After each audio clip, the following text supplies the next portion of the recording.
Hello guys, प्रगति मंत्रा में आप सभी का स्वागत है। मैं अनु आप सभी का स्वागत करती हूँ। तो आज हम लोग वर्ल्ड ज्योग्राफी का जो रॉक चैप्टर है, चट्टान, उसे डिस्कस करेंगे। इसके बाद इसी के जस्ट एमसीक्यू भी दूंगी। तो इसके बारे में हम जानेंगे। बहुत ही इम्पोर्टेंट चैप्टर है ये, लगातार हर एग्जाम में पूछा जाता है। तो सबसे पहले हम डिस्कस करेंगे चट्टान क्या है, चट्टानों के प्रकार, ये सारी चीज़ें डिस्कस करेंगे। उससे पहले कुछ चीज़ें हैं जो कि ये आप एक डायग्राम देख रहे होंगे।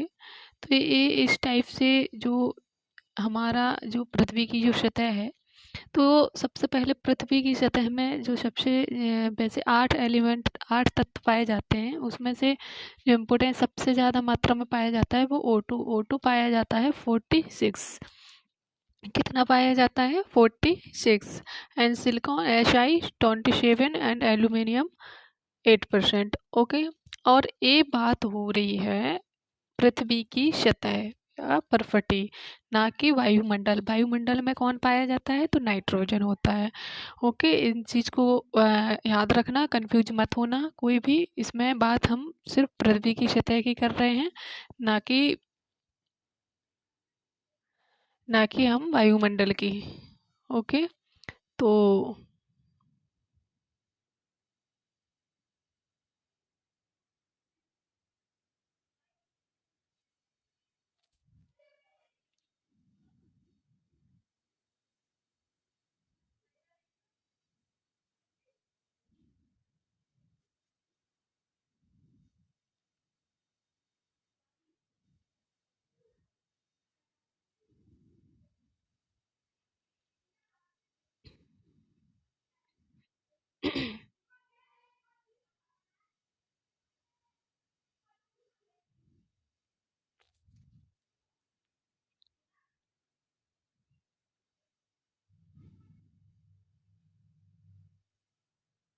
हेलो गाइस, प्रगति मंत्रा में आप सभी का स्वागत है। आज हम लोग डिस्कस करेंगे, अभी इससे जस्ट पहले हमने जनजातियों का किया था। अब आज हम डिस्कस करते हैं वेरी इंपॉर्टेंट चैप्टर, जो कि है वर्ल्ड ज्योग्राफी का ही है। उसमें हम वर्ल्ड ज्योग्राफी में क्या डिस्कस करेंगे, तो वो डिस्कस करनी है चट्टान। चट्टानों में हम सारी चीज़ें डिस्कस करेंगे। चट्टान क्या है, इनके प्रकार, ये सारी चीज़ें डिस्कस करेंगे। इससे पहले हम थोड़ा सा ये एक चीज़ डिस्कस करते हैं, वो है कि ये जो डायग्राम है पृथ्वी की सतह, तो पृथ्वी की सतह पे जो तत्व पाए जाते हैं वो 8 पाए जाते हैं, जिनमें सबसे ज़्यादा मात्रा ऑक्सीजन की होती है, वो होती है 46। ओके, 46% होती है। सिलिकॉन की 27% होती है एंड एल्यूमिनियम की 8% होती है। ये बात हम पृथ्वी की सतह की कर रहे हैं, ना कि वायुमंडल। जबकि वायुमंडल में किसकी सबसे ज़्यादा मात्रा होती है? तो वो होती है नाइट्रोजन की। इस चीज़ में कन्फ्यूज मत होना, इस चीज़ को याद रखना। यदि पृथ्वी की बात कर ली जाए तो ऑक्सीजन होता है 46%, और वायुमंडल की बात कर ली जाए तो नाइट्रोजन होता है। तो हमें इसमें क्या क्या चीज़ें डिस्कस करनी है? तो हमें इसमें डिस्कस करनी है जो भी है पृथ्वी, जो चट्टानों के प्रकार पढ़ने हैं। तो चट्टानें 3 प्रकार की होती हैं। पहला आग्नेय चट्टानें, दूसरा अवसादी चट्टानें एंड तीसरा रूपांतरित या कायांतरित चट्टानें। ओके। तो इसमें हम बात करते हैं कि किस टाइप से चट्टानों का निर्माण होता है। तो आइए देखते हैं। तो सबसे पहले हम देखते हैं ये जो ज्वालामुखी है, ये जो इसमें अंदर मैग्मा भरा हुआ है, मैग्मा। जब ये मैग्मा बाहर निकलता है और बाहर निकलने के बाद ये ठंडा होके एक कठोर ठोस रूप ले लेता है, तो इसे क्या कहते हैं? अग्नि चट्टान। और ये जब लावा गर्म होता है, लावा या मैग्मा जो ये गर्म होता है, तो गर्म होने के कारण इसमें जो भी जीवाश्म जीव जंतु जो भी पाए जाते हैं वो सारे नष्ट हो जाते हैं। तो ये चट्टान क्या होती है? इस चट्टानों में क्या हो, जो आग्नेय चट्टान है इसमें जीवाश्म की मात्रा नहीं पाई जाती है। ओके, इस चीज़ को याद रखना, इसमें जीवाश्म की मात्रा नहीं पाई जाती है। इसके बाद क्या है? इसके बाद जब ये चट्टान का थोड़ा बहुत भी जो भी वायु पानी जिसके भी इस बहाव के द्वारा इसका जो निक्षेपण होता है, परत के रूप में जो भी इसका जो निक्षेपण होता है, और ये जब परत के रूप में जम जाती है, जब परत के रूप में इसका निर्माण होता है, तो इसे कहते हैं अवसादी चट्टान। इसे क्या कहते हैं? अवसादी चट्टान। और इसमें जीवाश्म की मात्रा पाई जाती है, इसमें जीवाश्म पाए जाते हैं। इस निक्षेपण की क्रिया के द्वारा ये बनती है, कौन सी? तो अवसादी चट्टान। ओके, इसके बाद जो ताप दाब के कारण जो अवसादी चट्टान है छोटे छोटे टुकड़ों में टूट जाती है, उसे रूपांतरित कहते हैं। और काफी बार क्या होता है कि सीधा आग्नेय चट्टान है जो वो सीधा आके रूपांतरित में परिवर्तित हो जाती है छोटे छोटे टुकड़ों में। तो ये रूपांतरित चट्टान है जो आग्नेय चट्टान से भी निर्मित होती है और अवसादी चट्टान से भी निर्मित होती है। ओके, तो इतनी सारी चीज़ें आपको कंप्लीट हो गई होगी। तो चलिए अब हम नेक्स्ट बात करते हैं, तो आगे देखते हैं और क्या है। तो चलिए सबसे पहले डिस्कस करें किसके? आग्नेय चट्टान का पूरा कन्फर्म। तो आग्नेय चट्टान, देखिए आग्नेय चट्टान में क्या है कि जो ये हमारा स्थल है, पृथ्वी है, इससे के अंदर से जो लावा निकलता है, तो जो ये लावा निकलता है बाहर आके, जो लावा ठंडा हो जाता है और एक ठोस रूप ले लेता है, इसे क्या है? लावा का पठार या ज्वालामुखी पठार वो भी बोला जाता है।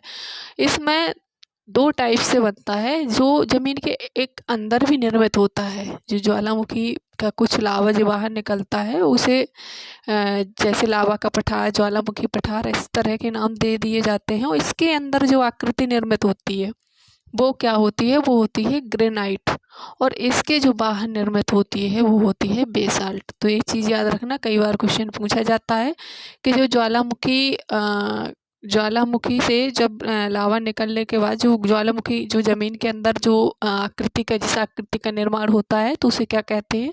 तो उसे ग्रेनाइट कहते हैं। और जो बाहर होता है उसे कहते हैं बेसाल्ट। तो ये चीज़ आपको समझ में आ गई होगी। तो अब हम इससे आगे देखते हैं। तो इससे आगे हमें क्या देखना है? इससे आगे हमें कुछ इस टाइप की आकृति बनेगी जो ज़मीन के अंदर बनती है। तो कई बार क्या होता है, जो ज़मीन के अंदर इस टाइप की आकृति बनती है जो आप ये देख रहे हैं, तो इस टाइप की जो आकृति बनती है उसे क्या बोलते हैं? बैकोलिथ। जो हजारों किलोमीटर में मतलब एक गुंबद नुमा आकृति रहती है, इसे क्या बोलते हैं? बैकोलिथ। और इसी बैकोलिथ से लगी हुई कुछ भिन्न भिन्न प्रकार की जो आकृति बनती है, जिस तरह की ये दिख रही है, ये इस टाइप की, और ये सारी जो भी आपको दिख रही हैं ये तीन। तो इसमें क्या है, जो इससे सींग जैसे टाइप की होती है इसे क्या कहते हैं? डाइक। और जो लंबी इस तरह छड़नुमा बन जाती है इसे कहते हैं फैकोलिथ। और ये एक ईंट या कुछ मतलब एक गुम्मद इसी का छोटा रूप हो जाता है बैकुलिथ गुम्मद, तो इसे लैकोलिथ कहते हैं। तो ये चीज़ आप लोगों को समझ में आ गई होगी। तो अब चलिए नेक्स्ट हम लोग क्या देखते हैं। तो अब हम लोग देखेंगे जो आग्नेय शैल हैं इसकी विशेषताएं। तो आग्नेय शैल की जो विशेषताएं हैं वो क्या है कि ये शैल जो होती हैं वो कठोर होती हैं और ये जीवाश्म रहित होती हैं, जो कि अभी बताया गया है। इससे जो लावा निकलता है वो अत्यधिक गर्म होने के कारण इसमें जो जीवाश्म होते हैं वो नहीं रह पाते हैं, नष्ट हो जाते। तो ये क्या रहेगी? जीवाश्म रहित रहेगी। उससे बहुमूल्य धातु जो इस आग्नेय शैल से, आग्नेय चट्टान से जो धातु प्राप्त होती है उसे उस कौन कौन सी जो बहुमूल्य धातु होती हैं, जैसे कौन कौन सी? तो लोहा, निकेल, तांबा, सोना एंड आदि, ये सारी चीज़ें। और ये जो आग्नेय शैल से ये सारी जो चीज़ें प्राप्त होती हैं वो दक्षिण भारत व छोटा नागपुर पठार, कहाँ से होती हैं? दक्षिण भारत और छोटा नागपुर पठार के एरिया से सारी चीज़ें प्राप्त होती हैं। इसके बाद हम बात करेंगे अवसादी चट्टानों की विशेषताओं के बारे में। तो अभी हमने जस्ट अवसादी चट्टानों को देखा था। अवसादी चट्टान है जो आग्नेय चट्टानों के निक्षेपण के रूप से जो अवसादी चट्टान निर्माण होता है उन्हें, और अवसादी चट्टानों में जीवाश्म पाए जाते हैं। ये चीज़ हमने देखी है, जो अवसादी चट्टान होते हैं वो जीवाश्म युक्त होते हैं, जबकि और ये परतदार भी होती हैं और कोमल वो ये परतदार होती है, और इससे जो प्राप्त होता है तो वो कोयला और ये खनिज तेल जो भी है, पेट्रोलियम ये तेल, ये सारी चीज़ें हैं जो अवसादी चट्टानों से पाई जाती हैं। और ये क्या है, ये इसमें जो बलुआ पत्थर है जो एक बलुआ पत्थर जो रेड कलर का होता है, जैसे दिल्ली का जो लाल किला निर्माण है, तो ये जो रेड कलर के किले निर्माण हैं वो बलुआ पत्थर से होते थे। इसी तरह से चूना पत्थर है, नमक और लोयश। तो लोयश होते हैं जैसे कि कोई जो मरुस्थल होते हैं वहाँ से जो बालू को जो हवा बहा ऐसे अपने बहाव के साथ ले जाती है हवा, तो हवा उसे उड़ा के जो ले जाती है और जाके एक जगह पे इकट्ठा कर देती है। तो इस टाइप से इसको क्या कहते हैं, लोयश। और चीन में एक बहुत ही फेमस, जैसे कि चीन में जो गोबी मरुस्थल है तो वहाँ की जो बालू है वो हवा के साथ बहती हुई जाके एकत्रित हो जाती है। तो तकला मकान, ये चीन में फेमस, चीन का एक प्रसिद्ध है तकला मकान, ये गोबी मरुस्थल के द्वारा निर्मित होता है। अब हम बात करेंगे कायांतरित या रूपांतरित चट्टान। तो ये दोनों चट्टानें हैं, अभी हमने बताया था कि ये डायरेक्ट अग्नेय शैल से भी निर्मित होती हैं और अवसादी शैल से भी, इसके छोटे छोटे टुकड़े हो जाने के कारण ये निर्मित होती हैं। इसी तरह अग्नेय शैल से भी होती हैं, या फिर अग्नेय शैल से जब अवसादी बनती है तो अवसादी के बनने के बाद भी ये बनती हैं, और कई बार ये सीधा अग्नेय शैल के बाद रूपांतरित शैल बन जाती हैं। ओके, तो ये सारी चीज़ आप लोगों ने समझ ली होगी। तो अब आइए नेक्स्ट बात करते हैं।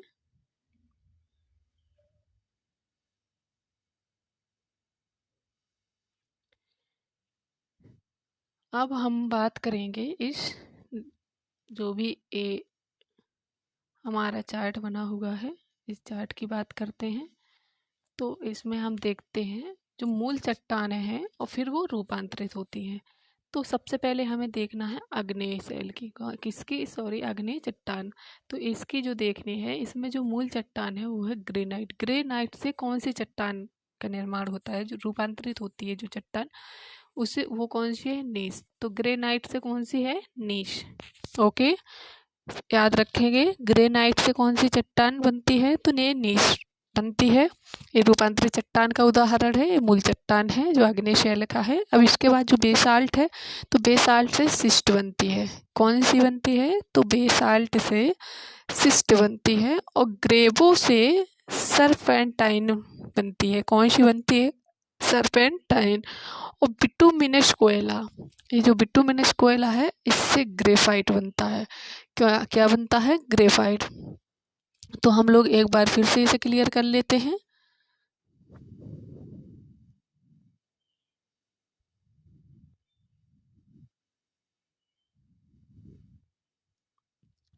आइए देखते हैं जो मूल चट्टान है और रूपांतरित चट्टान। तो मूल चट्टान जो ग्रेनाइट है, तो इस ग्रेनाइट से नीश चट्टान बनती हैं, बेसाल्ट से सिस्ट बनती हैं, ग्रेवो से सरपेंटाइन बनती हैं, बिटुमिनस कोयला से ग्रेफाइट बनती हैं। ओके, अब देखते हैं अवसादी चट्टान। तो अवसादी चट्टान में देखते हैं जो शैल है, इस शैल से कौन सी, तो स्लेट, चूना पत्थर से संगमरमर, बालू का पत्थर से क्वार्टजाइट एंड डोलोमाइट से संगमरमर, और लिग्नाइट कोयला जो है इससे कौन सा बनता है, तो एंथ्रासाइट कोयला। तो ये चीज़ आपको कंफर्म हो गई होगी। ठीक, अब इसके बाद हम जो तीसरी लास्ट है उसको कौन सी है, तो उसे वो है रूपांतरित या कायांतरित। तो रूपांतरित में जो है वो स्लेट जो चट्टान है, रूपांतरित में जो स्लेट है, तो मूल चट्टान है जो स्लेट, वो रूपांतरित में क्या बनती है, फाइलाइट। और जो फाइलाइट है वो सिस्ट में बन जाती है, जो फाइलाइट है वो सिस्ट। ओके, तो ये सारी चीज़ देख ली होगी। इसके बाद से एक चीज़ और देखना है, जो इसका शैल चक्र है, कहाँ से कैसे क्या निर्मित होता है, ये सारी चीज़ एक इसका शैल चक्र देख लीजिए। इसके बाद एक बार रिपीट कर देंगे। और इसकी एमसीक्यू देखते हैं। तो जो शैल चक्र है, तो जो अग्नि शैल बनती हैं, लावा निकलने के बाद जो अग्नि शैल बनती हैं, इनके बनने के बाद कौन सी बनती हैं, तो अवसादी बनती हैं। अवसादी के बाद रूपांतरित, और कई बार हमने अभी बताया था कि कई बार अग्नि शैल से सीधा रूपांतरित बन जाती है। रूपांतरित के बाद फिर रूपांतरित, रूपांतरित से भी रूपांतरित निर्मित होती है। इसके बाद ये रूपांतरित कई छोटे छोटे टुकड़ों में हो जाना, धूल मिट्टी कण ये ज़मीन के अंदर चले जाने के बाद ये फिर से मैग्मा का रूप ले लेती है और ये फिर मैग्मा बन जाती है। मैग्मा जब बाहर निकलता है तो फिर से अग्नेय शैल बन जाता है, अग्नेय चट्टान बन जाती है। तो ये चीज़ आपको समझ में आ गई होगी, तो जल्दी से एक बार फिर से देख लीजिए और इसके बाद इसकी एमसीक्यू देखते हैं। ओके, तो चलो जल्दी से देखते हैं इसे।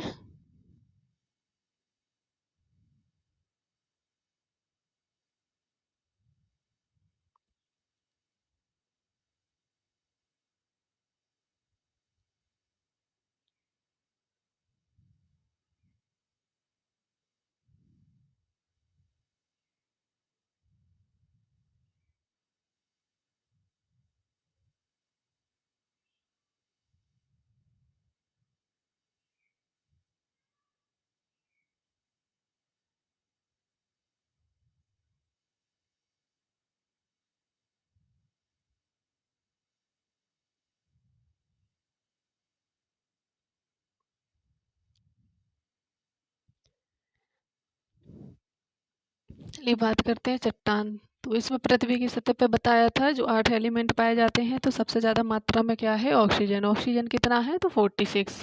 तो ये चीज़ बता दी थी। इसके बाद इसमें सिलिकॉन की पूछा जाए तो 27 और एल्यूमिनियम है तो वो 8% है। पृथ्वी क्या है, ए भी देखते, सॉरी चट्टान क्या है, ए। और इसके बाद चट्टानों के प्रकार, और चट्टानें जो होती हैं वो 3 प्रकार की होती हैं, आग्नेय, अवसादी एंड रूपांतरित कायांतरित। ओके, इसके बाद हम लोग बात किए थे कि जो ज्वालामुखी से जो मैग्मा निकलता है, ये मैग्मा ठंडे होने के बाद ठोस रूप में परिवर्तित हो जाता है, जिसे क्या कहते हैं, आग्नेय चट्टान। और एक जब अत्यधिक गर्म होने के कारण इसमें जो जीवाश्म है रहते नहीं है, नष्ट हो जाते हैं, उसकी उस वजह से इसमें जीवाश्म की मात्रा नहीं पाई जाती है। और जब ये अवसादी आग्नेय शैल जब परतदार जब इसमें निक्षेपण की क्रिया होती है, ये छोटी छोटी परतों में टूटने लगती है, तो इससे क्या है, अवसादी चट्टान का निर्माण होता है। और इस अवसादी चट्टान में जीवाश्म होते हैं, इसमें जीवाश्म पाए जाते हैं। और अवसादी चट्टानों के छोटे छोटे से टुकड़ों में टूटने के कारण जो छोटे छोटे टुकड़ों में जब टूट जाती है तो रूपांतरित चट्टान का निर्माण होता है। ताप दाब के कारण जो छोटे छोटे टुकड़ों में टूट जाने के कारण इसमें रूपांतरित चट्टान का निर्माण होता है। और कई बार अग्नि सेल से भी डायरेक्ट रूपांतरित सेल का निर्माण होता है। तो ये चीज़ देख ली है, तो चलिए आगे देखते हैं। जो अग्नि सेल है, जो इसमें जो पृथ्वी की सतह है, और जब इसमें ज्वालामुखी के कारण जो लावा निकलता है, ये लावा ठंडे होने के बाद इसे कई बार लावा का पठार या ज्वालामुखी पठार नाम दिया जाता है। जिस तरह इसके बाहर पृथ्वी के बाहर जो इसकी पृथ्वी की सतह के बाहर जो संरचना बनती है, इसी प्रकार से अंदर भी संरचना बनती है। जो अंदर संरचना बनती है उसे क्या कहते हैं, ग्रेनाइट। और जो इसके बाहर की जो संरचना बनती है उसे क्या कहते हैं, बेसाल्ट। तो ये चीज़ आप लोगों को कंफर्म हो गई होगी। तो नेक्स्ट देखते हैं। ओके, तो नेक्स्ट क्या है, तो नेक्स्ट है कि कई बार जो कई हजारों किलोमीटर में एक गुम्बदनुमा आकृति बनती है। जो गुम्बदनुमा आकृति बनती है, तो इस आकृति को क्या कहते हैं, बैकोलिथ। और इसी के साथ जुड़ी हुई कई प्रकार की आकृतियां बनती हैं। जो इस तरह सिंग टाइप की छोटी है तो इसे डाइक कहते हैं, इस तरह तीर नुमा है इसे फैकुलिथ कहते हैं। और ये एक गुम्बद ये बैकुलिथ टाइप की है, एक छोटी सी संरचना बनती है जिसे लैकोलिथ कहते हैं। ओके, तो ये चीज़ आपको समझ में आ गई होगी। तो इसकी विशेषताएं देखते हैं। तो जो आग्नेय शैल की विशेषताएं हैं वो हैं, एक कठोर होती है, इसमें जीवाश्म नहीं पाए जाते, अर्थात जीवाश्म रहित होती है। ओके, और अब इसकी जो इसमें जो बहुमूल्य धातु पाई जाती हैं वो है लोहा, निकिल, तांबा, सोना, आदि। और जो ये सारी चीज़ें पाई जाती हैं वो मैक्सिमम दक्षिण भारत में पाई जाती हैं, और छोटा नागपुर का पठार इस साइड ये सारी चीज़ें पाई जाती हैं। इसी प्रकार हमने अवसादी चट्टान भी देखी थी, जो अग्नेय चट्टान के द्वारा निर्माण होती थी, जो अग्नि चट्टान से निर्मित होती थी, उसे देखा है। तो इसके बाद हम इसकी भी विशेषता पढ़ते हैं। तो इसमें जीवाश्म पाए गए थे, अर्थात कि यह जीवाश्म युक्त होती है। ओके, तो ये कैसी होती है? तो ये जीवाश्म युक्त होती है, परतदार भी होती है, और इसमें कोयला और तेल, खनिज तेल पाया जाता है। और इसमें बालू का पत्थर है, जो लाल पत्थर, जैसे दिल्ली का लाल किला, ये सारे जो भी लाल किले बने हुए हैं वो बालू का पत्थर से बने हुए हैं। चूना पत्थर, नमक और लोयश इस टाइप का है, जिस तरह कहीं कोई भी मरुस्थल हो, वहाँ की जो भी बालू है वो उड़ के एक ऐसे एक जैसे आकृति गुम्बदकार, या जैसे इकट्ठा हो जाना एक जगह पे, इस टाइप की संरचना जो लोयश होती है। जैसे एक चीन में गोबी मरुस्थल से जो वायु अपने द्वारा उसे बालू को उड़ा के ले जाती है और एक जगह इकट्ठा कर देती है। जैसे वहाँ जो फेमस है तकला मकान, तो चीन में क्या है? तकला मकान। इस तरह का यंत्रित या रूपांतरित देखते हैं। तो ये अभी बताया है कि डायरेक्ट अग्नि शैल से भी बन सकती है, अवसादी शैल से। अग्नि शैल से कई बार पहले अवसादी बनती है, अवसादी के बाद क्या बनती है? रूपांतरित। तो ये हो गई है। इसके बाद देखते हैं नेक्स्ट। तो नेक्स्ट है जो वो इसमें देखना था, जो मूल चट्टान है और रूपांतरित। तो अग्नि चट्टान में देखा था ग्रेनाइट किस में बदलती है? नीश। बेसाल्ट किस में बदलती है? बेसाल्ट का रूपांतरित क्या है? सिस्ट। ग्रेवो का सरपेंटाइन, और बिटुमिनस कोयला का ग्रेफाइट। इसी प्रकार देखते हैं अवसादी में जो शैल है वो स्लेट, और जो चूना पत्थर है संगमरमर, वालुका का क्या होता है? क्वार्टरजाइट, और डोलोमाइट का संगमरमर, और लिग्नाइट कोयला किस में बदल जाता है? तो वो बदल जाता है एंथ्रासाइट कोयला में। इसके बाद रूपांतरित की बात करेंगे तो स्लेट बदल जाती है फाइलाइट, और फाइलाइट बदलती है शिस्ट। तो ये चीज़ आपकी हो गई है। इसके बाद इसका सेल चक्र है, सेल चक्र भी मैंने अभी बताया है। तो जो सेल चक्र है वो जो लावा निकलता है तो उससे क्या निर्माण होता है? तो उससे होता है अग्नेय से बनती है अवसादी से रूपांतरित। कई बार सीधा अग्नेय से रूपांतरित बन जाते, रूपांतरित से फिर रूपांतरित बनती है, फिर दोबारा रूपांतरित जो चट्टानें हैं वो बहुत छोटे टुकड़ों में टूट के वर्षा, वायु, ताप जो इस वजह, इन सारे रीजन्स की वजह से जो है फिर से पृथ्वी के अंदर चली जाती हैं, और फिर ये मैग्मा का रूप धारण कर लेती हैं। फिर जब मैग्मा बाहर निकलता है तो फिर से अग्नि चट्टान का निर्माण करता है। तो ये चीज़ आप सभी लोगों ने समझ ली होगी। आई होप कि आप सभी लोगों को समझ आ गई होगी। तो इसके बाद अब हमें क्या करना है?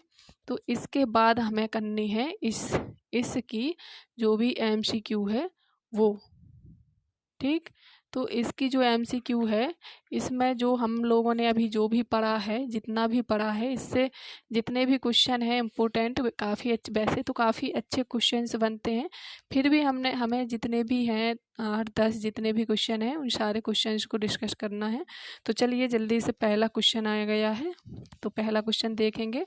तो पहला क्वेश्चन है, परतदार चट्टानों के विषय में दिए गए निम्नलिखित कथनों पर विचार कीजिए। पहला, परतदार चट्टानें पृथ्वी की सतह पर जलीय तंत्र द्वारा निर्मित होती हैं। परतदार चट्टानों के निर्माण में पूर्व विद्यमान चट्टानों का क्षरण सम्मिलित होता है। परतदार चट्टानों में जीवाश्म होते हैं, और परतदार चट्टानें विशिष्ट रूप से परतों में पाई जाती हैं।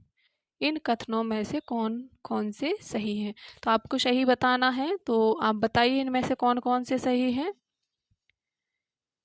जल्दी से आंसर दीजिए। तो अब हम बताते हैं, तो इसका ये चारों सही हैं। इसका option number D right answer है।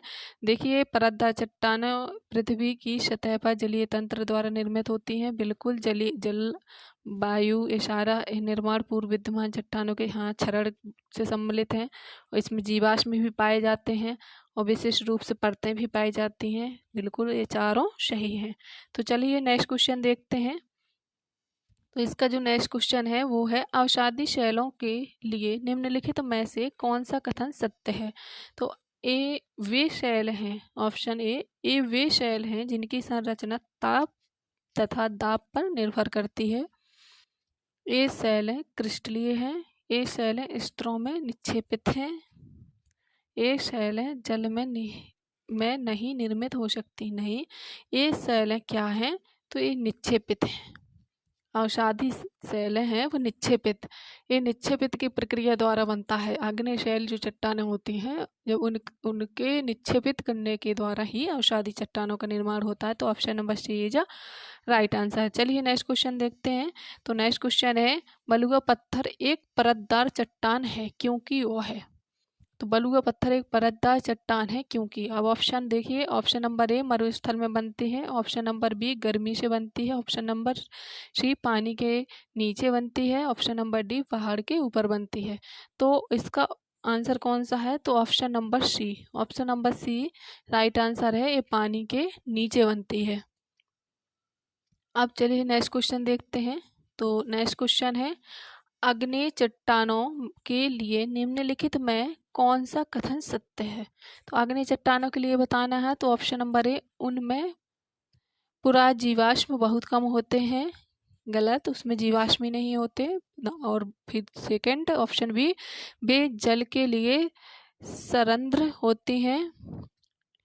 ये भी कन्फर्म नहीं है क्योंकि ये नहीं है, वो तो ज्वालामुखी के लावा मैग्मा के द्वारा बनती हैं। वे क्रिस्टलीय व अक्रिस्टलीय दोनों ही होती हैं। बिल्कुल, इन चट्टानों में सिलिका नहीं होती, ये भी गलत है। तो सही इसमें सत्य का देना था, तो ऑप्शन नंबर सी इसका राइट आंसर है। अब चलिए नेक्स्ट क्वेश्चन देखते हैं। तो नेक्स्ट क्वेश्चन है, अधोलिखित या नीचे लिखी कौन सी चट्टान में जीवाश्म नहीं पाए जाते हैं। तो बिल्कुल सीधा सा आंसर है कि जो भी आग्नेय शैल का उदाहरण होगा तो उसमें नहीं पाई जाएगी है। और आग्नेय शैल का भी हमने पढ़े हैं कि जो आग्नेय शैल में जो मूल चट्टान है वो ग्रेनाइट है, जो नीच में बदलती है। तो श्योर है कि ग्रेनाइट में, इसका ऑप्शन नंबर सही है, ग्रेनाइट में जीवाश्म नहीं पाए जाएंगे। तो अब नेक्स्ट क्वेश्चन देखते हैं। रूपांतरित चट्टानों की उत्पत्ति, खाली स्थान है, फिल इन द ब्लैंक्स है, के चट्टानों से होता है। कौन सी चट्टानों से होता है, तो आग्नेय option A, beach तलछटी, option C आग्नेय तथा तलछटी दोनों, और ऑप्शन डी उपर्युक्त में से कोई नहीं। तो अब इसका आंसर दीजिए। इसका आंसर होगा ऑप्शन नंबर सी। सी क्यों, क्योंकि ये दोनों चट्टानों से ही निर्मित होती है। यदि इसमें दोनों का ऑप्शन नहीं दिया गया होता तो काफ़ी कन्फ्यूज था, क्योंकि दोनों से ही होती है। तो चलिए नेक्स्ट क्वेश्चन देखते हैं। तो नेक्स्ट क्वेश्चन है इसका, निम्न में से कौन सा रूपांतरित चट्टानों का उदाहरण नहीं है। अब इसमें रूपांतरित का पूछा गया है और पूछा गया है कि वो रूपांतरित चट्टानों का उदाहरण नहीं है। तो श्योर है ग्रेनाइट, अभी हमने जस्ट आग्नेय शैल में पढ़ा था, तो ये रूपांतरित में तो आएगा नहीं। तो option number D, option number D इसका राइट आंसर है। तो चलिए लास्ट क्वेश्चन है, ये इसका लास्ट क्वेश्चन है, इसे देखते हैं। तो निम्नलिखित में से कौन समूह से संबंधित नहीं है। तो बताइए कौन सा इसे समूह से संबंधित नहीं है, आंसर दीजिए जल्दी से। तो इसका answer option number A is a right answer.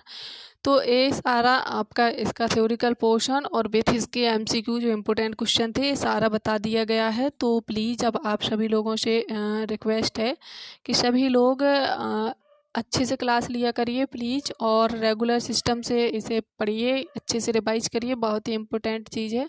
और प्लीज़ सारे लोग इसे सब्सक्राइब करके रखिए, अपने फ्रेंडों में इसे शेयर करिए। और अब मिलते हैं इसका नेक्स्ट जो भी है क्लास लेके। And thank you all of you.